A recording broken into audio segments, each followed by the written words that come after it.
Avropa İttifaqı ölkələrini yenidən silahlandırmaq üçün geniş miqyaslı planlar onların iqtisadiyyatları üçün dağıdıcı ola bilər. Politico yazır ki, Avropa dövlətləri hərbi xərclərini ilk növbədə milli borcun artımı hesabına maliyyələşdirmək niyyətindədir. Bununla yanaşı bir çox ölkənin borc yükü artıq yüksək səviyyədədir və onun daha da artması ittifaq ölkələrinin iqtisadi sabitliyini zəiflədə bilər. Müdafiə proqramlarının maliyyələşdirilməsi zərurəti xüsusən də sosial ehtiyaclar üçün xərclərin azalmasına gətirib çıxarır. Əslində Avropa məsələnin bu tərz problemlərə yol açacağını əvvəldən bilirdi. Çünki 2-ci Dünya müharibəsindən bəri qitə hərbi və iqtisadi sahədə böyük irəliləyişlər əldə etmədi və sözü gedən sahələrdə Birləşmiş Ştatlardan və Çindən asılı hala düşdülər. Təbii ki, indiki məqamda Vaşinqton və Pekinin başlatdığı iqtisadi savaş paralel olaraq Ukraynadakı gərginlik fonunda Trampın Avropanın yox, bir növ Rusiyanın tərəfində durması 80 illik sistemin çökmə səviyyəsinə gəlməsinə gətirib çıxardı. Bütün bunların fonunda qoca qitənin nümayəndələrinin xaricdən asıllığını dayandırması ssenarisi yalnız ittifaqa üzv dövlətlərin əlbir olması ilə mümkün ola bilər. Amma ittifaq ölkələri arasındakı mövcud anlaşılmazlıqlar bunun reallaşmayacağını deməyə əsas verir. Təbii ki, Avropanın öz hərbi büdcəsini artırması onun həm də borc yükünü çoxaldır. Bu məqamda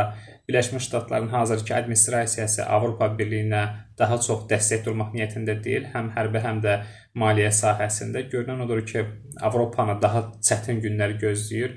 Həmçinin Avropa Birliyi Çin ilə müqayisədə daha geri qalır iqtisadi cəhətdən. Buna baxmayaraq Avropa ölkələri arasında əgər birlik olarsa və sözdə yox, praktikada real işlər görülərsə, onda hər hansı bir irəliləyişdən və müsbətə doğru addımlardan söhbət gedə bilər. Digər tərəfdən Birləşmiş Ştatlar Avropa İttifaqının qorunması üçün təkcə maliyyə deyil, hərbi cəhətdən də yardım edirdi. Qitənin inventarındakı olan texnikaların böyük əksəriyyəti Amerika Birləşmiş Ştatları istehsalıdır. Əgər qoca qitə və Vaşinqton arasındakı gərginlik böyüyərsə və ittifaq dövlətləri Ağ Evi regiondan tamamilə çıxarmaq istəyirsə, Ağ Evdən silah alışını da dayandırmalıdır. Söz gedən ssenaridə Avropa İttifaqı silah bazaları olaraq ya Çin, ya da Türkiyəyə yönəlməlidir. Amma diqqətdə saxlanılmalı bir məqam var ki, iqtisadi cəhətdən onsuz da Pekindən asılı olan və bunun çətinlikləri ilə üzləşən Qərb hərbi cəhətdən də Çindən asılı olmaq istəməyəcək. Belə olan təqdirdə isə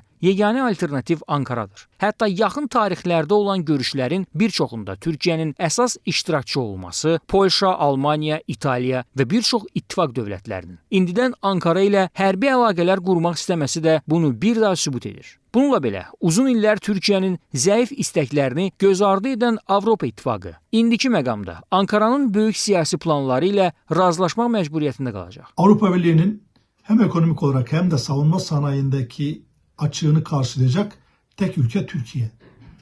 Türkiye Londra'daki toplantıda, Brüksel'deki toplantıda en önemli konuk olarak ağırlandı. Sonra Antalya şehrinde bütün NATO ülkesi üyeler, Dışişleri Bakanları bir araya geldiler ve Türkiye artık yavaş yavaş Avrupa Birliği üzerindeki askeri ve silah konusunda etkisini ve tesirini gösterecek. Türkiye hem Avrupa Birliği'nin hem de Rusya'yı çok iyi tanıdığı için ikisi arasında denge olabilecek bir potansiyele sahip ve Avrupa Birliği'nin geleceği Türkiye'yi en azından ayrıcalıklı ortaklık olarak Avrupa Birliği'ne almasından geçmektedir. İstənilən halda Avropa İttifaqı alov çəmbərinin içərisindədir. Problemlərin hansı formada həllini tapacağı isə Vaşinqtonun bundan sonraki həmlələrindən asılıdır. Əgər Birləşmiş Ştatlar Avropa İttifaqı ilə əlaqələrini qoca qitə çox da zəifləmədən bərpa edirsə, Ağ Ev 2-ci Dünya müharibəsində olduğu kimi yenə qitə üzərində hakimiyyətini gücləndirəcək və böyük gəlir əldə edəcək. Təbii ki, qarşılığında ittifaq hərbi və iqtisadi iqtidarını qoruyacaq. Əks təqdirdə Türkiyə və Çin Birləşmiş Ştatların qoca qitə üzərindəki təsirlərini iqtisadi itkilərlə də olsa dayandıracaq.